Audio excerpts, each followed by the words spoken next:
Ciao ragazzi, questa è la vostra prof e oggi impariamo i verbi in are, ere, ire al presente indicativo.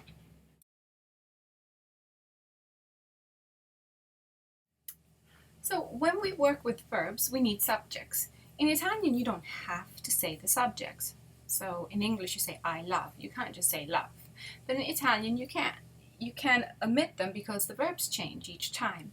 So you need to always learn the verbs in the right order and they will match a subject. So first person singular, io. Myself, I'm number one. Tu, two, you're second, tu. Now third person is a person who's not there or you're not talking to directly. So lui or lei for a girl, and that's the formal. So lui and lei. Now the plural, noi, it's myself plus others, so I'm first plural.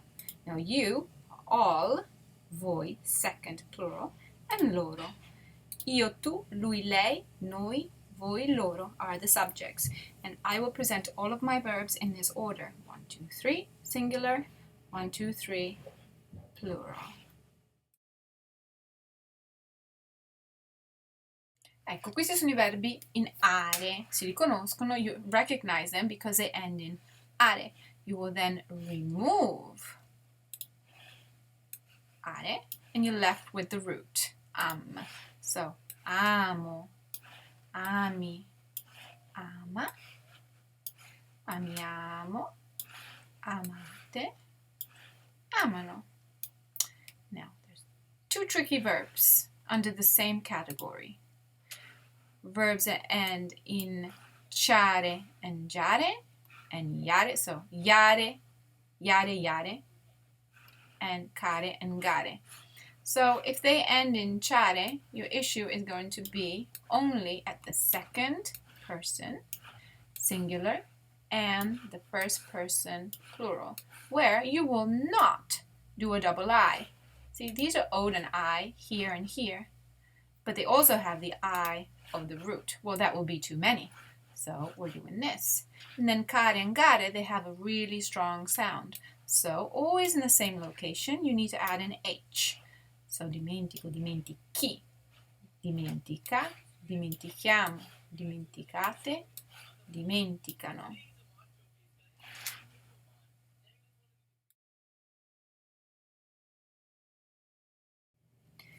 And now here we are with the second category, ERE verbs. So you know it's an ERE verb when the infinitive, scrivere, ends in ere. You always learn your verbs at the infinitive so you know in what group they are.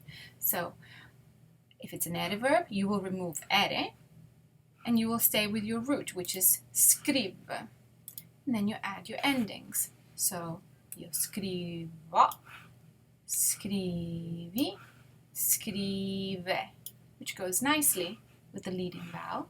Scriviamo, scrivete, perfect, goes with the leading vowel, and scrivono. There are no special things for regular ere verbs, so you don't have any special categories with H's and other things. So this is it. For regular ere verbs, scrivo, scrivi, scrive, scriviamo, scrivete, scrivono. Verbi in ire. Yay! Dormire. Woohoo! Ok, questi sono i verbi in ire, i verbi in ire. So, ire verbs, you remove ire. You know it's an ire verb because it ends in ire when it's at the infinitive. And so you're left with the root, which is dorm. Now, so you have dormo, dormi, dorme. And this E here does really not match the leading vowel, but it's identical to the second one, the ere verb. So far, we're just like ere. Dormiamo, dormite. See, this one goes with the leading vowel, dormite, and dormono. So the only difference between ere and ire verb in the conjugation is right here. And now we're going to learn the Isk verbs. Now, these are called isk verbs because first, second, third, singular, and third plural. So here we have our boot. We have to insert isk between the root and the ending. So it becomes finisco, finisci, finisce, finiamo, so nothing there, finite, and finiscono. So there's several verbs that do this little trick. The ones that we learned are finire, which is to finish. Just in English, it's an isk verb too. Really, finish. Spedire, to send and not to spend. It's a false friend. Pulire, to clean, like polish, pulire. Preferire, prefer. Costruire, to build, not to be confused with costruire, because that comes from construction. You always want to put the N in there, but it doesn't exist. Costruire.